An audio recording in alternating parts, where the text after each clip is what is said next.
Hello mga kabikeries, mayong good day sa inyo and welcome back to my channel. So, another day, another grind. So, for today's video, andito ako ngayon kasalukuyan sa Malagamot, Panakan para tulungan to si Idol Richard na install yung kanyang bagong bottom bracket. So, kung bago pa lang kayo sa aking channel, please like, comment, share, and follow my page and subscribe my YouTube channel.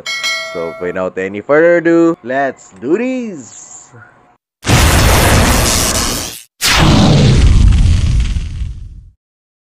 So, first of all, tatanggalin natin yung kanyang crank para ating mabunot yung kanyang bottom bracket. So, una itong kanyang drive side ng kanyang crank, or yung kanyang chainring. So, yung next is yung kanyang left na arm.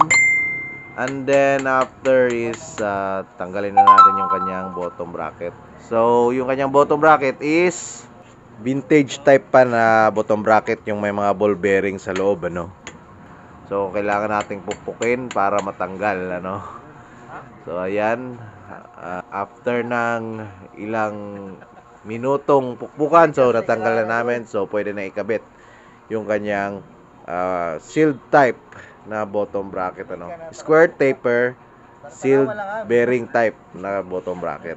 So ayan, kasi nakalimutan ko yung special tool na panghigpit ng bottom bracket. So pukpok di mano muna tayo, So pinupukpok ko ng screwdriver yung kanyang mga ngipin yan, pero alalay lang kasi baka mabasag para lang siya umikot, Talagang kailangan natin ng special tool para dyan. Pero wala tayong dala, kaya so no choice. Kailangan nating pukpukin.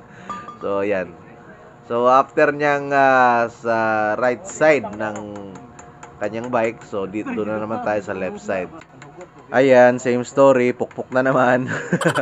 Pero alalay lang talaga kasi para hindi rin ma-damage yung kanyang lock. So habang tayo masipag na nagpupukpok, shoutout ko pala si Ma'am Rasky and shoutout din kay Pidot. So, salamat sa inyong panonood lagi at suporta sa ating channel. So God bless sa inyo and ingat palagi. Tanaw niya kay karton na naman isulod ng konday. Ha? Ibas. Oh. Wow, puta ka balo. Nataod na. At yun, dahil nataod na, nakabit pala.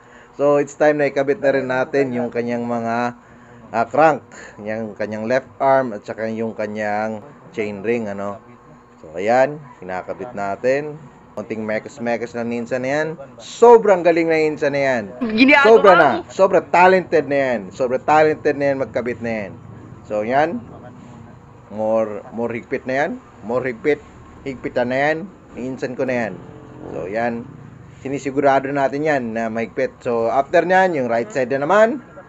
So ganyan, sobra na talaga si Insan ko na yan. Sobra galing na yan. Sobra galing na magkabit. Sobra galing na magbaklas. Sobra na lahat. Ayan, kinabit ko na yung kadena. So ayan, medyo out of tune yung kanyang FD. So kailangan natin siyang i-tono ng kaunti. Kasi nalalaglag yung kadena. Kasi medyo maiksi na yung kinabit ko niyan na bottom bracket. So medyo maiksi yan kumpara dun sa kanyang luma, So yan, konting adjustment lang yung kailangan para maging maayos yung kanyang running condition, So ayan, mekos lang. After nyan, after mekos, ikot-ikot na yan, tornado ninsa na yan. Tornado ng gulong na yan. Yung gulong tornado, paikot-ikot na yan. Tornado!